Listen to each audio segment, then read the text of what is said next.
Hello there, and welcome to the Super Ethical Employer How to Keep Your Employees Happy and Save the World convention.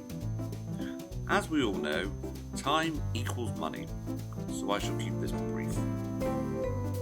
Actually, I told a lie there. Time equals money?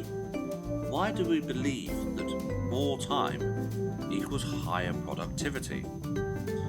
They worked it out in the 1920s. This is not the case at all. Pushing employees too much actually leads to fatigue, which therefore equals lower productivity. Mr. Kellogg himself proved this and saved his company many dollars. First, we must remember that everybody is different. Some want to do as much overtime as possible to enable them to pay for lots of new stuff. Some just want job satisfaction. So let's tackle the job satisfaction issue first. Stephen Overall speaks of 3 motives you can offer as an employer, and the more you offer, the higher your employee's level of satisfaction. Craft motives include invoking talents and interests. Compensation motives include the essential items such as pay, but also things like power, authority, leadership, and recognition. And moral motives include giving and earning trust, or showing sincere care.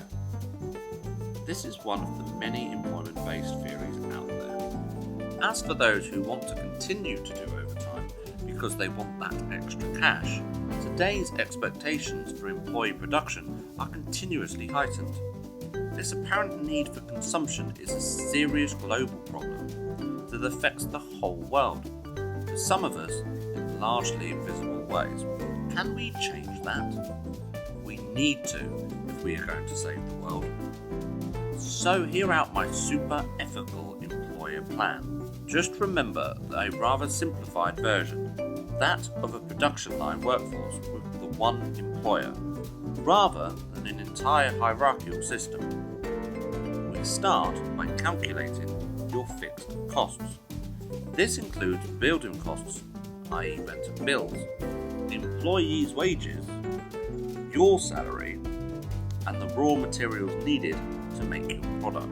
The employee's wage takes into account the amount they will need to enjoy living.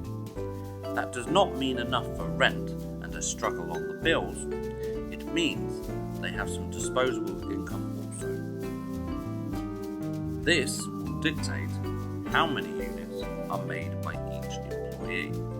This will in turn ensure a certain amount is made, sold, and therefore potentially lower unnecessary consumption, as there will only be a set amount of units for sale, rather than the continuous line of today.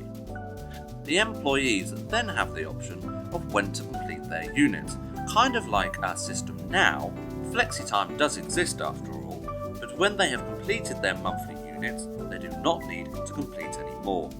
This model has been designed for a production-based industry, rather than customer service-based work. However, the same idea of an employee-led industry can be implemented if we change our idea of what business is. There are, of course, those employees that work and enjoy it, and these kinds generally continue their work-related activities during their leisure time. But this does not mean you can take advantage of their passion, as you will find you will most probably turn them against it. In the end, you will lose a good worker and will have failed to show the sincere care spoken about earlier. Now please head home to your lives, grab a cup of tea and relax for tonight. Read through your super ethical employer plan first thing tomorrow, and who knows, this time next year you may be the new Mr. Kellogg.